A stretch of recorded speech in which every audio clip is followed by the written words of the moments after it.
9, 8. You're watching Experience Comic Culture and Sales. Streaming live daily to Facebook, YouTube, Twitch, and Twitter. 2, 1.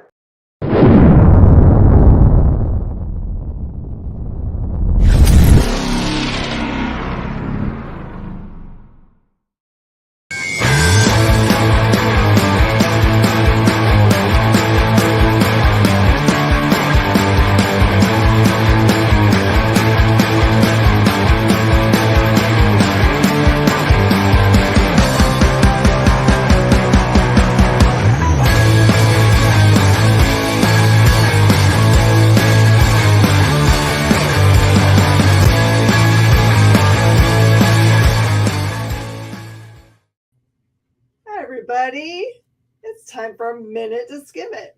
I know you can see that we're missing somebody. We're missing Mr. Kyle. That's because he is all the way, I don't even know where the PoFest is. He's all setting up for PoFest. It's a really great yearly event that they have, and he is he's doing a ton of stuff for the event. And so if you're a big fan of A Girl in Poe, just look up PoFest. And you got to be living up in the East, so. Yes. Going to be super exciting. Yeah, so it's me, Mr. J. Jay has to run the board, too, so he's got some mad skills. I gotta learn how to do this anyway. Yeah. Hey, Eddie. Hi, Cool Gamer. How you doing, man? Let's just jump right into it. I believe, if I shuffle these correctly, you are first. Oh, this is a different cover. Cool. It's the J&J show. That's right. We used to kid around that you had to have a J name to, work at my shop because we had so many J's for a while. Okay, so the cover that I have of this, I like better than this B cover. That's so funny. Okay, so this is the beginning of a new storyline. It's Action Comics number. I can't remember the actual. Oh, it's in front of me. I actually have kept it out so I can have it. 1057. So this one is a sweet little issue that is a good jump on point. The name of the storyline is called Revenge of the Demon, which is very interesting. But it's a very sweet start to the storyline because it has like a discussion between Soups and this guy who is like, I don't know if you remember the famous picture of the people that would build like high rises in New York where they would just sit up there and have their lunch, their pale lunch. So he's just sitting up there having lunch with this guy. And the interaction is just so sweet the way it kind of rolls out. I'll let you guys read it and enjoy that part because it's like, I don't want to spoil that interaction for you to find out, how they know each other is really important. And the it kind of gives you a real insight into Soup's character, that he would do this and have this relationship with this fellow is just it's so nice. And I'm trying to remember what happens after he leaves there, because that's like where it really actually starts the story. Sorry, every once in a while I read so much, and I read a lot of DC this week. So, okay.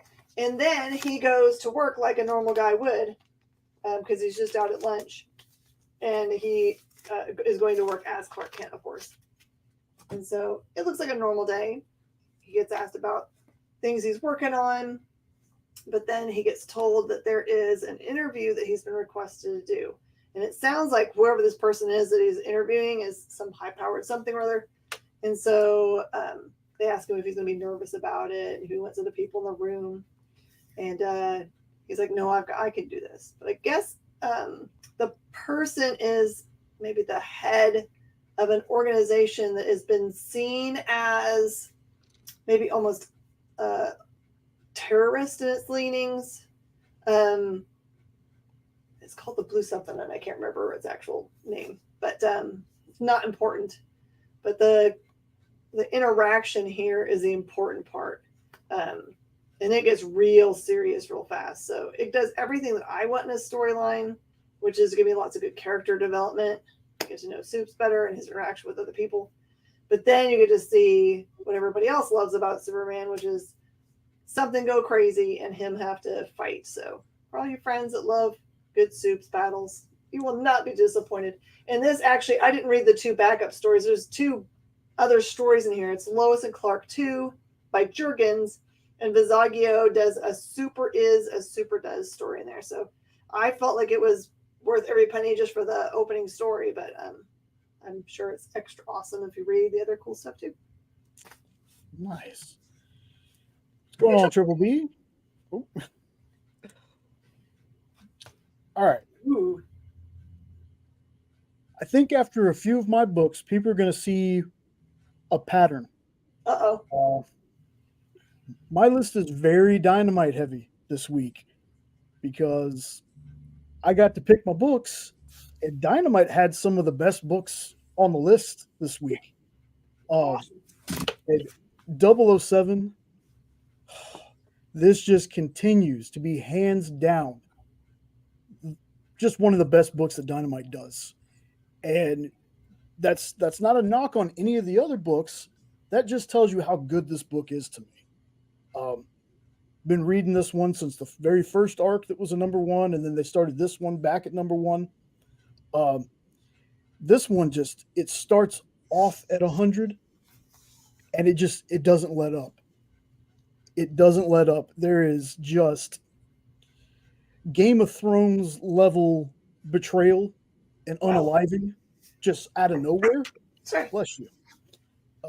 Just out of nowhere. And this one just had me at the end of it like, nuh-uh. Bless you. Like, no. Did they really just do that to that character that's been here the whole time? There's action throughout. It's a lightning fast pace, definitely not a slow burn book. And I do not know if I even trust Bond at this point still. Oh. It's That's just a new twist. Yeah, there's just something about how he's acting and how other people are acting. I don't know. Maybe it's just one of those, James Bond long cons, But I will tell everybody this.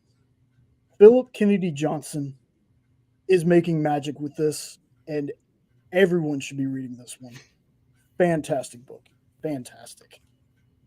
Basic spy thriller, but nothing basic about it because it's 007. So there's crazy stuff in there. Excellent book. Oh, The Flash. Okay. This is a number 1. Everyone's been excited to see what's going to be happening here. This is kind of cool because if you don't know a bunch about Flash, you only really know what you've seen maybe in the movies or the TV show stuff, you'll be okay. As long as you know who Wally is, and if you know who, I forgot his name. That's not great. Impulse. If you know who that is, you'll get to see him in this book. Wave. Thank you, Canadian. So this book deals very specifically in the way the Speed Force works. It appears, I don't know this other speedster at all. It feels like a new speedster shows up, but it isn't the main part of the storyline, which is confusing to me. So maybe they're just trying to say that the Speed Force is being manipulated in a way that we get to see multiples of them. And it's really cool. It's a longer book, so it delves through a lot of believe that Gorilla Grodd has got some kind of tech that he's wearing that makes him also super fast, and his other, I don't know, what do you call Gorilla Grodd's gorillas? And his Groddlings. And his gorilla goons. I don't know. But they all have it's like a helmet and stuff on that obviously gives them more speed. So I think that he's playing around with the Speed Force, and so maybe that's like setting things on edge. And you may have also seen in social media that there is a bad guy, bad thing, I don't know what to call it, that does show up on the last pages. So, and I think this one kind of has like one of those false ends, and then there's some more pages. You should definitely read those. So, like I said, this one is awesome for people that are regular readers of The Flash, but it's not a bad place to jump in. All you really need to know is that Gorilla Grodd is a giant, smart gorilla and is a bad guy. And then you need to know that Wally is a good guy who runs fast. That's all you need to know. See? A speedster Gorilla Grodd is kind of terrifying. He's not using it to run. Just move quickly, if that makes sense. Oh. I don't know if I could believe in fast, like, but with like my hair, like the mane of gorilla. Oh, and this one's also good. So this one is Batman, Catwoman, the Gotham War, Red Hood. So this continues on with that big story arc in which it started with Gotham War #1 and has been kind of trickling its way through the Batman title and Catwoman. So to catch you up, just in case you haven't read those, it would be maybe hard to find these tie-ins, but I say go back and find them to read them if you can, because they're just written so well. Catwoman has figured out a way to both serve herself, as in doing crime, and make it so that the city, which has been missing Batman for a little while as they've been all tied up in the terror war stuff.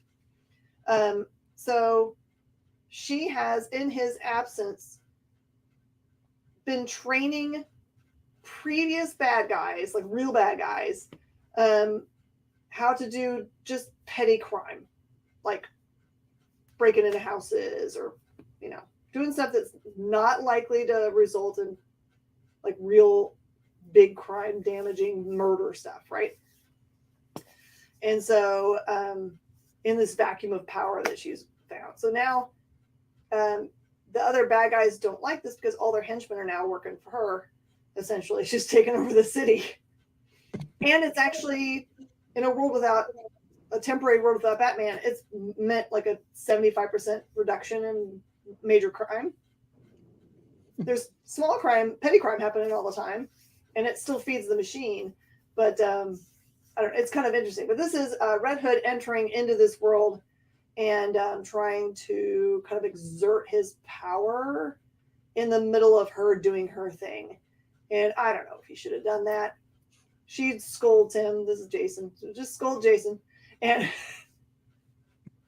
it's a really good story, but it just kind of furthers this whole Gotham War idea that she's got a plan and it's kind of working, but then there's a little twist in here which it's kind of unclear if it's because of his interference in this process that creates a problem, or if it's she isn't always picking the right people, that some people are just like, no matter what kind of crime you teach them, that they will default back to real violent stuff. So we'll see. Hey, Pablo. Hey, Pablo. Hang around, you'll find out. So cute. It's Darkwing Duck. You knew I was going to read this if you've been watching me since we read the first one. After 9 issues. Again, you think I'd be tired of this, but nope. Still amazing, still funny, still reads like an episode. This one, Darkwing is still looking for the compass, still looking for Launchpad that's been missing for an issue or two. He's still got just that egotistical. He says things that just don't make any sense. He tells somebody, "I've got to do this alone, but I'm going to need you to do this, you to fly the plane, you to go this way." It's just a Darkwing Duck trait. This book is so good.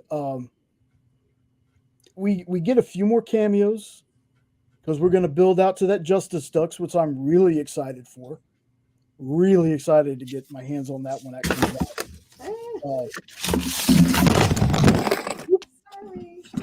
Sorry. This is one of those. It feels like a filler kind of thing, but it's still a really great story. And this one had me at the end of it asking myself, did Herb Muddlefoot really just save the day? Excellent book as always, folks. You got to get on this. It's so great. So great. Nope, just my big feet knocking stuff over. Oh, this one was so much fun. Sometimes when you see these kinds of books, you're like, going, it's going to have a real thin storyline and it's going to be dumb as all get out and it'll be a puff piece and I'll be done.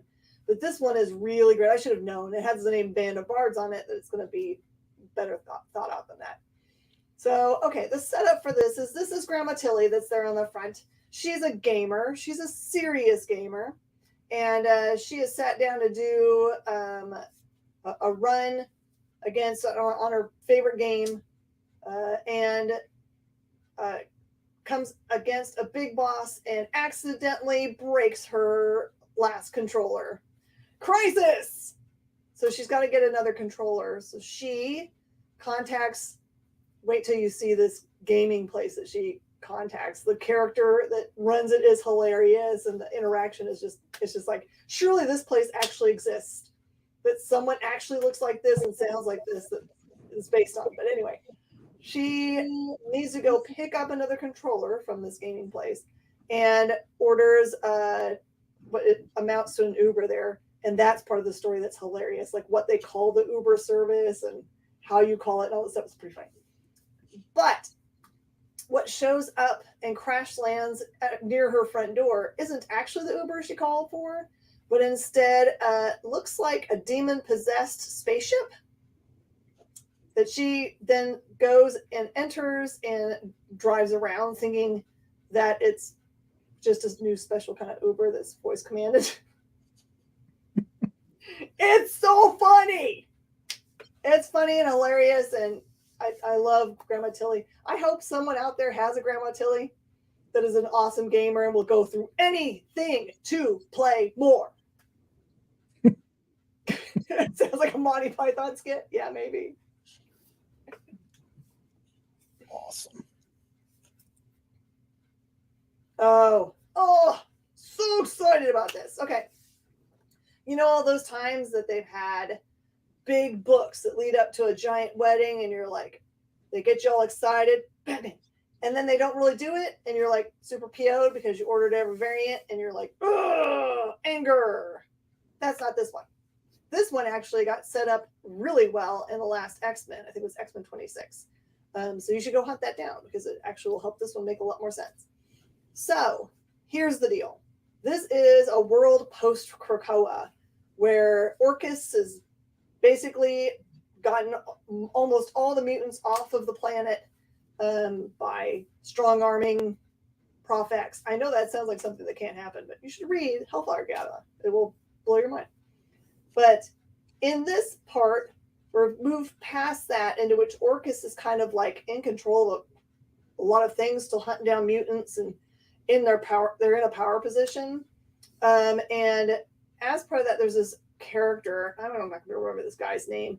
Just imagine that there's another fellow out there that is trying to further his own power set and has taken the technology that Tony usually has for building new Iron Man suits and has taken it for his own means to make giant sentinels that all they do is hunt down mutants, okay?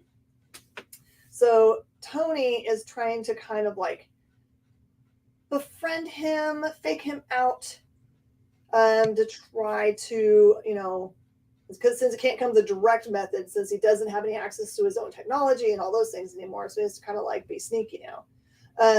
The White Queen, which supposedly died, has been hiding in plain sight as like Tony's, or not really, sorry, not Tony's, an Orcus assistant. So just imagine a secretary or whatever.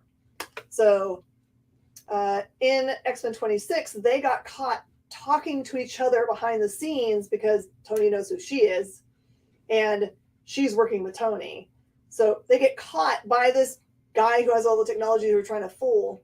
And she's wearing a ring that is supposed to dampen her, I guess, the ability to know who she is. So she's taken that off to power up to go and destroy this guy at the end of that book. And Tony's like, don't do it now. I got a plan and you're going to foul it up.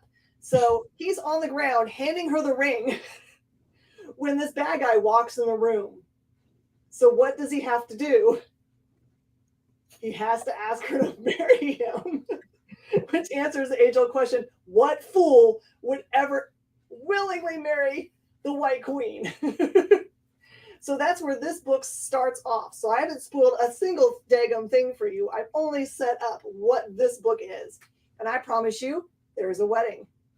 How it all rolls out, amazeballs. You should get it. Even if you don't care anything about all that rest of that story, you should just do it to watch Tony be real uncomfortable. I feel like recently you read a book that was the other half of this cover. Yes.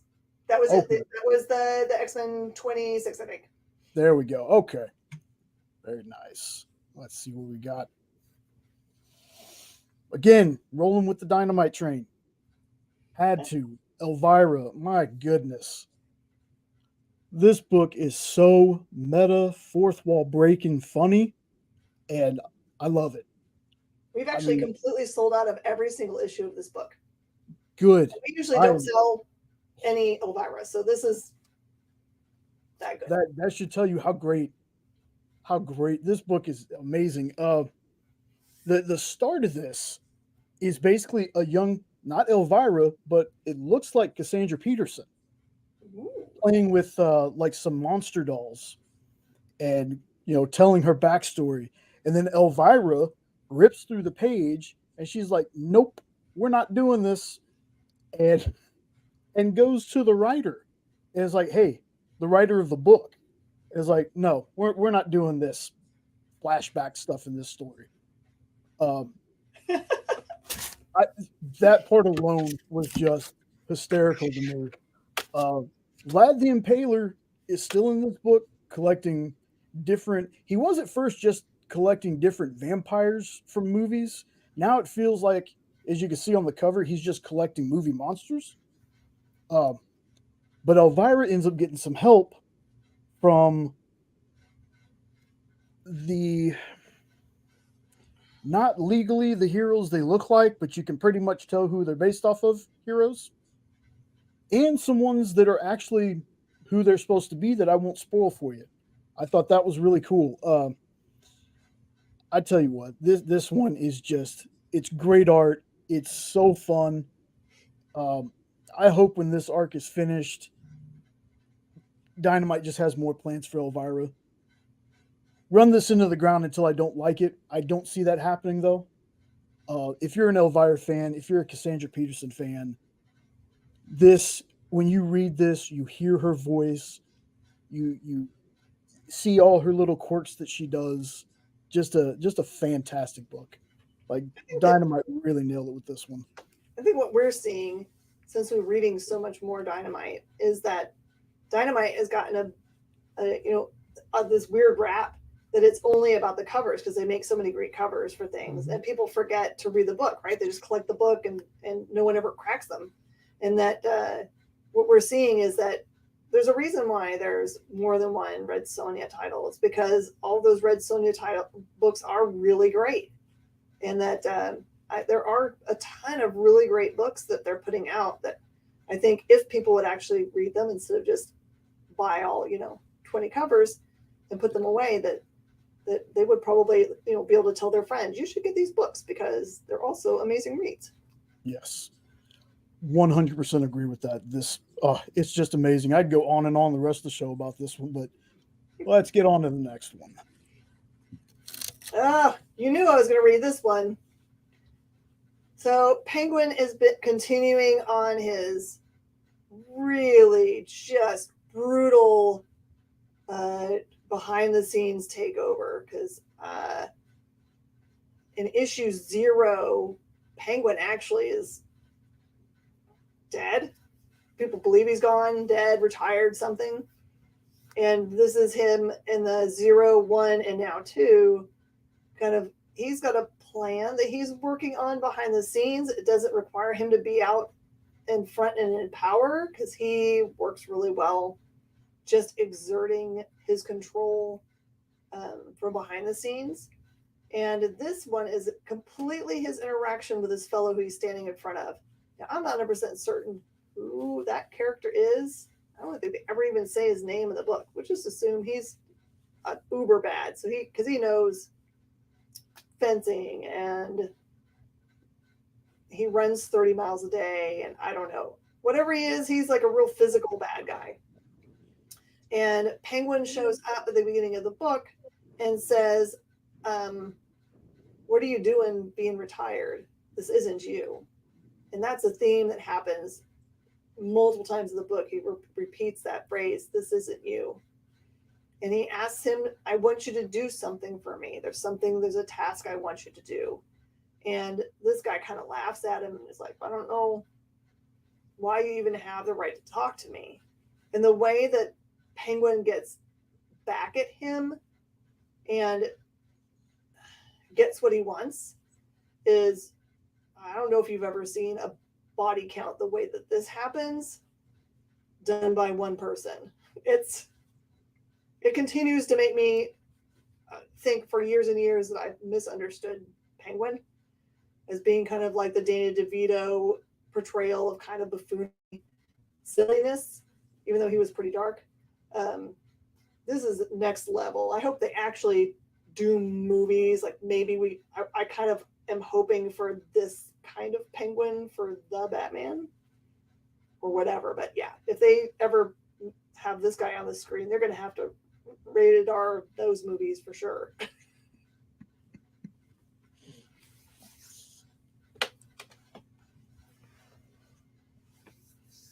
That is a pretty cover. So Power Girl is a character I'm not very familiar with, but from kind of the interaction she has at the beginning of this book, which is the number 1, she is, I think, cousin to Kal-El, but not our Kal-El, Earth 2 Kal-El. I'm going to get it all wrong. You guys can yell at me. It's totally fine. That's what I remember from what I just read. And if it's wrong, then that's my brain is not great. So she, when we meet her, is kind of, she's been sent to kind of, she's wearing like this really dumb looking wig, and she's wearing glasses. She doesn't look like herself at all. And she is also kind of trying to do this whole, so wait, that was a theme this week of like gorgeous chicks wearing kind of like decent looking clothes, but it's like, they don't look themselves at all, so they're trying to hide out. So this is really her kind of, I don't know how much of this I can tell you. There is a reason that she is where she is. She's all right. Anyway, it's Power Girl Awesomeness, and I can't say a whole bunch because otherwise it wrecks everything. There are some books that are frustrating that way. I apologize. Yeah, this was actually a really tough choice when I was going to pick the covers out. This one is Ariel Diaz, I believe, and I saw it and I was like, you know what? I want to show this one off. This is a gorgeous cover. Yeah, that one's going to be collected for a long time. Yeah, that's stunning. Maleficent. So this one's going to be kind of a different review, which I think people are used to that from me by now. Because this particular issue is the art speaks for itself kind of book. There's not a ton of dialogue in this. It's very art and action driven. There's a wizard sent from the kingdom to find Maleficent, and they have that cliche come quietly, don't resist conversation that the goodies and the baddies usually have together. And well, we all pretty much know how Maleficent is, so that doesn't really go over very well. The rest of the issue is their fight, which are these just beautiful panels of just fighting, but there's shape shifting. There's of course magic. It was a very unique ending to the series because this was the final issue in this series, um, and it's unique in that I can't personally recall a series that ended with few words and all fight. That usually is like a issue 2 or 3 sometimes, but this was definitely interesting. Um, you know, Dynamite has done a just to gloat on Nick and them at Dynamite for just a second. They've done a fantastic job with these Disney properties. I'm hoping some of these get resurrected into new series. Looking at you, Darkwing Duck. But yeah, this one is not a deep book by any means, except for it is art wise. I don't really have a good way to explain it other than this one is just it's pretty to look at. It's good, but there's not a lot of dialogue in it. But the art is so good it kind of makes up for that. If that makes any sense to anybody. Um, but yeah, overall this was a good final issue. Very unique. Hadn't seen it before.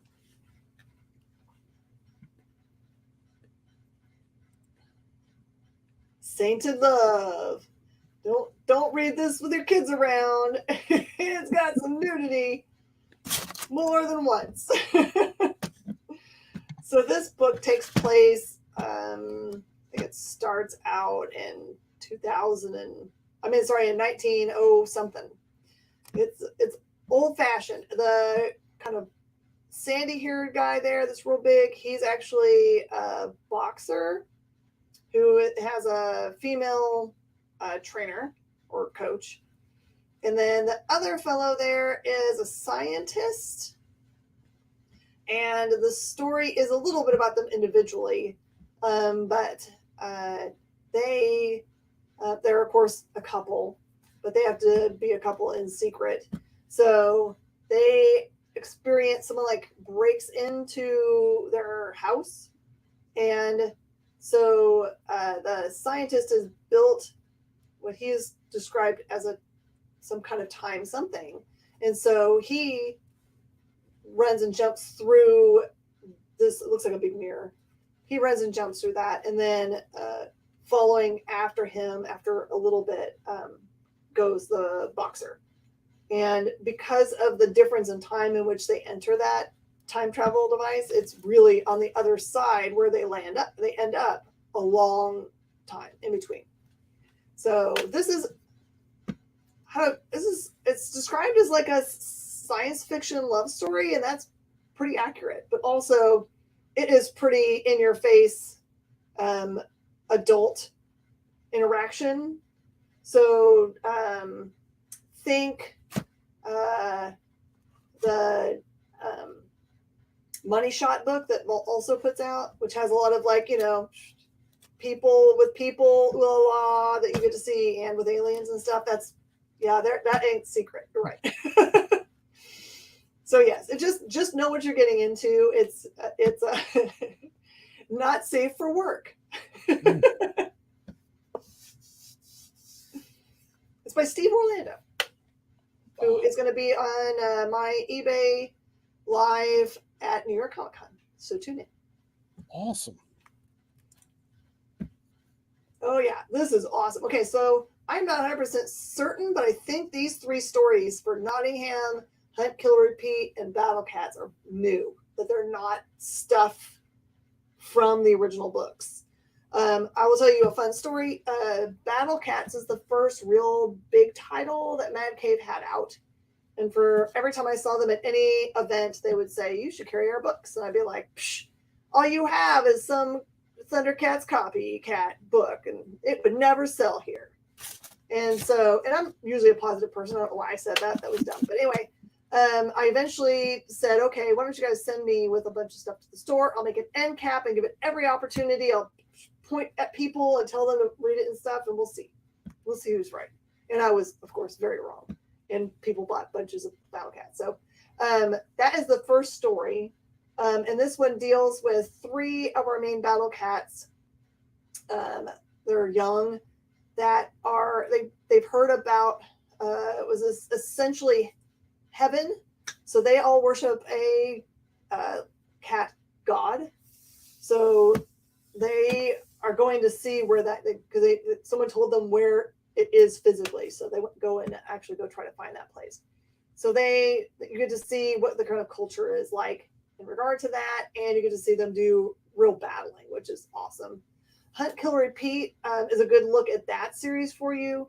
It is, I believe, the main goddess is Artemis in this, which will explain the Hunt, Kill, Repeat storyline. Gods have actually shown up on Earth, and there are big factions that don't like that they're around. And so there's this just big strain between the 2 of them. So you get to see her just be a BA, and, you don't want to stand up against her, as a lot to say. And Nottingham is their other cool series. They're now in their 3rd or 4th series of that book. And all you need to know about that is it does happen in Nottingham. It is about the sheriff of Nottingham. The first series was specifically about, imagine if you had true crime happening in the wood. And so there's a murder, a serial killer that the sheriff has to hunt down. It's more about the sheriff. It's not about Robin Hood at all. I mean, except for, I can't tell you reasons because that would ruin everything. But this storyline is a standalone story that is about a witch that gets accused of something and his interaction with her. So, and this is also, I guess it's not that mature. She's not wearing clothes when he meets her, but she's covered up. So full disclosure, I'm really glad that this is the cover you were talking about, because there was a Zenescope book called Tales from the Cave. So I'm glad this was it. I grabbed the right one. Oh, how funny. There was one that was the exact same thing. Pretty much. Oh my gosh. That is so funny. It's like right here, I bet. Okay. This is you. Oh. Stuff of Nightmares. Yes, you see that correctly. R.L. Stine up there in the corner wrote this. So basically 20 years ago, a comic artist creates a character named after his brother, Dale, whose alter ego is Red Murder, the name on the title on the book there. The character just takes off, becomes a global horror phenomenon, movies, shows, the whole 9. But since it was work for hire, he has no rights to the character. So we spend the majority of the book 20 years later at I think it's basically a horror convention. And they're talking about the new movie and things like that, where someone dressed as Red Murder starts just laying waste to fans, to cosplayers, to actors, just to everybody. Very bloody book. Like, R.L. Stine, I didn't know he had this in him until I watched the Fear Street stuff. But it's definitely not a kid book. The question that you're going to have, because I'm definitely not going to tell you anything outside of that, is this all an act, or has somebody decided to seek revenge for their creator? It's super twisty, super violent, and again, definitely a much more adult R.L. Stine story. So do not let the R.L. Stine part of it make you think it's going to be Goosebumps, because Goosebumps it ain't. They're just... I used to make fun of this stuff when I was younger. It's like, Goosebumps, that's just Tales from the Crypt Light, stuff like that. R.L. Stine has definitely proved me wrong with his book and some of his Fear Street stuff. So definitely, if it sounds interesting to you, go and check out this the Stuff of Nightmares line that he's been doing, because the stories are great.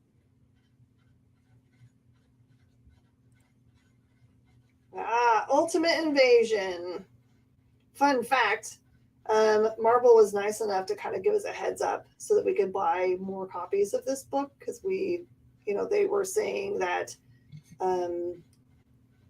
Hickman's starting this. This is not tied to that old Ultimate Universe line at all. This is its own thing. It intends to be its own big universe. So if you guys are just thinking to yourself, wait till the end of Ultimate Invasion and move on, you should not be thinking that. You should be thinking, I should get all of the issues of Ultimate Invasion with the expectation it's the beginning of a great many things.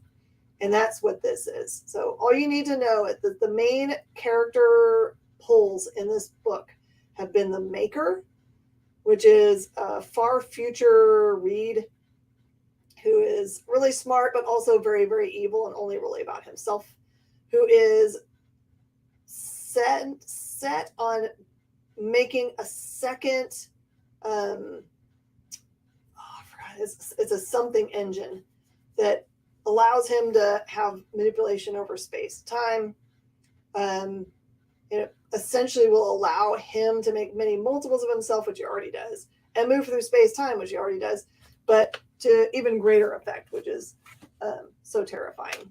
So he has been hanging out with Howard Stark, so that'll tell you that it's definitely not our universe, and a Gray Hulk and some other characters, which are all kind of definitely leaning in the bad realm. And they're working all toward this one goal to make this second engine. So I will tell you there's a brand new character that appears in this book, but not just, I think it's more than one in my estimation for what we get to see. So just know when you get to the end of this book and it feels like the total end that they're, turn past the couple pages of ads and there's more. This is the beginning of a lot of big stuff. And it will explain this cover, which looks like it has many, many multiples of Steve's and many, many multiples of Thor. Yeah, it explains that. Good stuff. Okay. Jealous. So since we got a little bit extra time, there's a little bit of a story in front of this one. So one of the perks of my job here on the experience is being able to meet, or at least, watch creepily from the background and see legendary creators. Now, I'm not going to sit here and say that I'm Stan Sakai's biggest fan. I've read everything he's ever written because that's simply not true. I will say, though, that I know he's a legend. I know this. And, at first I only knew Usagi from Turtles cartoons from the 80s because I was a big Ninja Turtles fan and I had seen him in some of their episodes. Now, being on the shows, I've been able to read some Usagi Yojimbo books and I've really enjoyed them. I really have. And this one is no exception. The difference with this one to me is it's a first issue. It's setting up this 5-part arc. There is some action, but it's not as violent as some of the other Usagi Yojimbo stories that I've read. Like, the first time I read one of these stories, I was not expecting the violence that was in the book. And, this is one of those books that don't let the artwork fool you. Some of these books are not very kid friendly. This is, teen to adult kind of reading in some of these stories. This one, though, feels like you could have not a young kid, but a younger kid, preteen, somewhere around that age, read it. This one's hard to do because I don't want to give things away. This is one that if you're a Usagi fan, definitely pick this up. If you've never read anything Usagi, this might not be the most, new reader friendly way, but it's a good jump on point, I guess you could say. I thought this was a solid first issue for the arc. I'm excited to see where it goes, and I would definitely tell anybody to give this a shot because there's got to be a reason, folks, that this character has been published for like 40 years now. So trust me when I say if you've never read it, give it a shot because character's 40 years old and I'm just now getting into it, and I kind of wish I would have read this when I was a little younger, to be honest with you. But yeah, this is a very good jumping on point. Stan Sakai was amazing when you interviewed him, Miss Jen. That was a pleasure to be behind. But don't They broke sleep. the news today. Yeah. Did you see they broke the news? Mm-mm. So Stan, during his last interview, kind of hinted around that that Usagi Yojimbo Yokai Hunter #1, which comes out very soon, was going to be very, very important and mean super longevity for the whole of the Usagi lore and things. So today they actually had the news drop that there is a brand new character. They don't do this hardly ever. A brand new character that I know the origin of and how important they are. Go and look at all the news about that to get as much information that you're allowed. I'm not allowed to tell you any more than that. But you should absolutely add Usagi Yojimbo Yokai Hunter #1 to your pull at your local comic shop, because once everyone figures out who this character is and why they're important, you will not be able to find it, because I'm sure that the print run is decently big, but y'all ain't prepared for this. And while you're at it, add the Ice and Snow Usagi Yojimbo. It was super, super good. So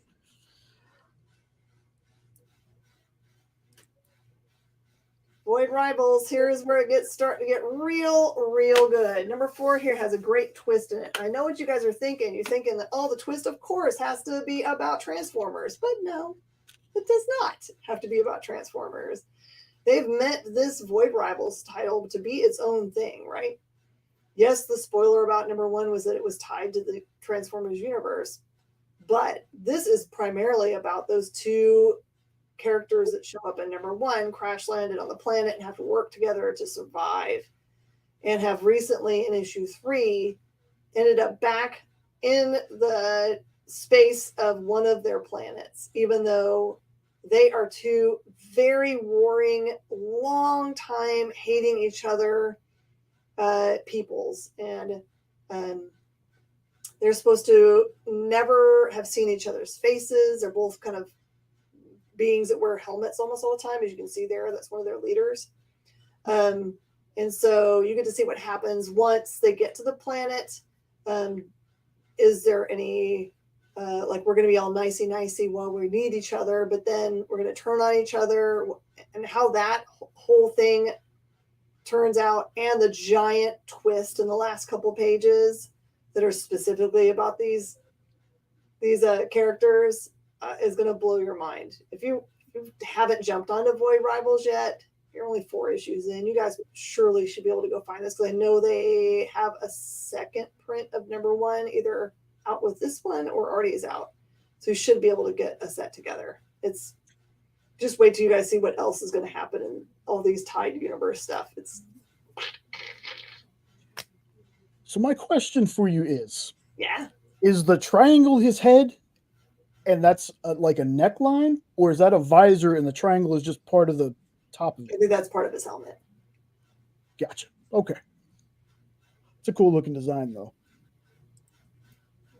Aww. I did not just pick this one because it was only 7 pages. That's why I went and picked another book. I had read this one. And I was like, you know what? It's only 7 pages. I need to read something else too. This book is it's a perfect palate cleanser. Like, if I wouldn't have had Darkwing and Elvira, and I just read, just dark stuff, this would be the perfect thing. Stuff of Nightmares. This is what you followed up with. There you go. Yes, exactly. I don't know much about this character. Apparently she's a fortune teller who's tarot cards led her to some adventures with Sonic. Um, it was a fun little story, no real stakes. And again, sometimes with some of the stuff we read, we need these kind of just turn the brain off and enjoy the pretty colors kind of books. Um, and that's exactly what this one was. It was bright poppy colors, fantastic art, um, and it was quick. I think I finished it in like 5 minutes. Like I said, it was only 7 pages. Uh, Pick this up your for yourself, your kids, grandkids, nieces, nephews, random kids on the street. Just be careful with that. This was super child friendly, and this might be some kid's gateway into comics. I thought it was cute. It was a cute little story to read to kind of round out my day. I didn't know there were like other animals in the Sonic the Hedgehog universe. Yeah, usually they were turned into little robot things by Dr. Robotnik or Eggman, Mhm. however you want to call them. But yeah, I mean, again, 30th anniversary, really super duper short. Great for little kids. So go to your LCS and get that. And that actually was the last one. Huh. Are you kidding me? I can't believe it. Trying to think if I heard anything else today that I can give you guys semi spoiler alerts like the Usagi thing. That might be it. There's been tons and tons of announcements from companies about books that they're putting into development. I can tell you about those. I know that Image announced a couple, 2 or 3 days ago that Heart Attack had been picked up and put into development. That's a Skybound book. And then Scout announced that Snatched was going to be in development at Sony for TV shows, I believe.